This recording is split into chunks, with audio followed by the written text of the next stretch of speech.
Hello friends, welcome to Kongu foodies. இன்றைக்கி நம்ம கோதுமை மாவை யூஸ் பண்ணி ஹெல்த்தியான ஒரு பிரேக்ஃபாஸ்ட் ரெசிபி செய்ய போகிறோம். இது ஸ்நாக்ஸாகவும் எடுத்துக்கலாம். இந்த ரெசிபி எப்படி செய்கிறதுன்னு பார்க்கலாங்க.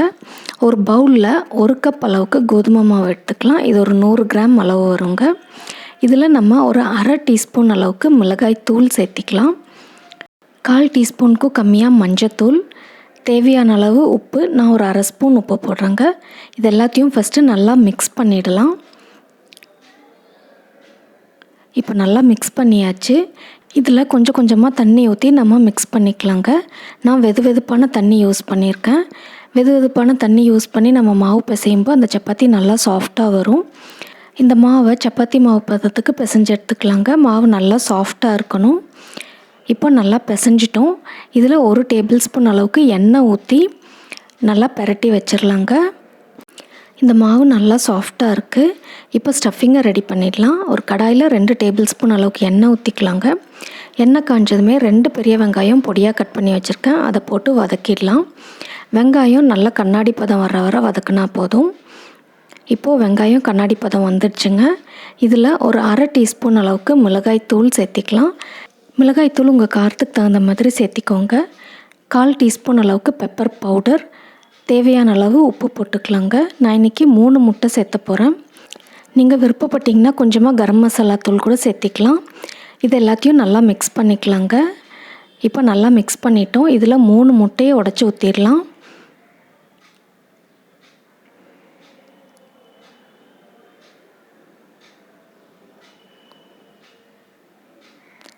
இப்போ இதை மீடியம் ஃப்ளேமில் வச்சு கண்டினியூஸாக மிக்ஸ் பண்ணிகிட்டே இருக்கலாங்க. நம்மளுக்கு முட்டை பெரிய பெரிய பீசஸாக இருக்கக்கூடாது, நல்லா பொடியாக இருக்கணும். அதுக்காக கண்டினியூஸாக மிக்ஸ் பண்ணிகிட்டே இருக்கணும். ஒரு 5 மினிட்ஸ்க்கு கண்டினியூஸாக மிக்ஸ் பண்ணிகிட்டே இருந்தால் இந்த முட்டை நல்லா பொடியாக நல்லா உதிரி உதிரியாக வரும்.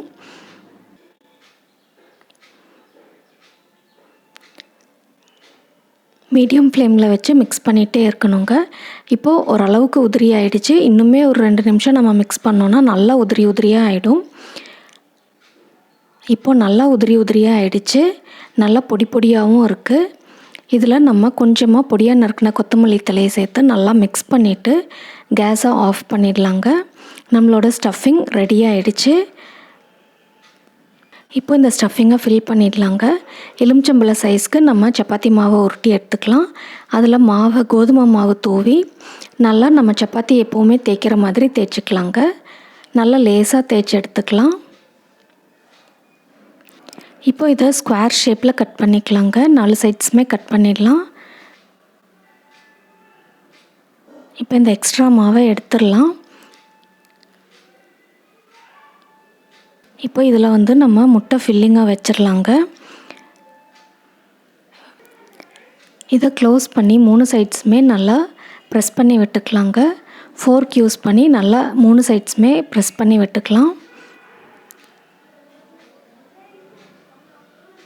இப்போ இந்த ஃபில்லிங் எல்லா சைட்ஸுமே ஈவனாக இருக்கணுங்கிறதுக்காக லேசாக ப்ரெஸ் பண்ணி விட்டுக்கலாங்க.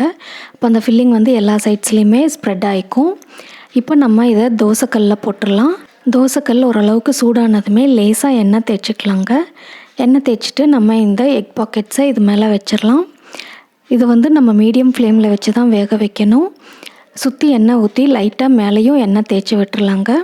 இதை மீடியம் ஃப்ளேமில் வச்சு 2 சைட்ஸுமே திருப்பி போட்டு நல்லா கோல்டன் ப்ரௌன் கலர் வர வேக விட்டுக்கலாங்க.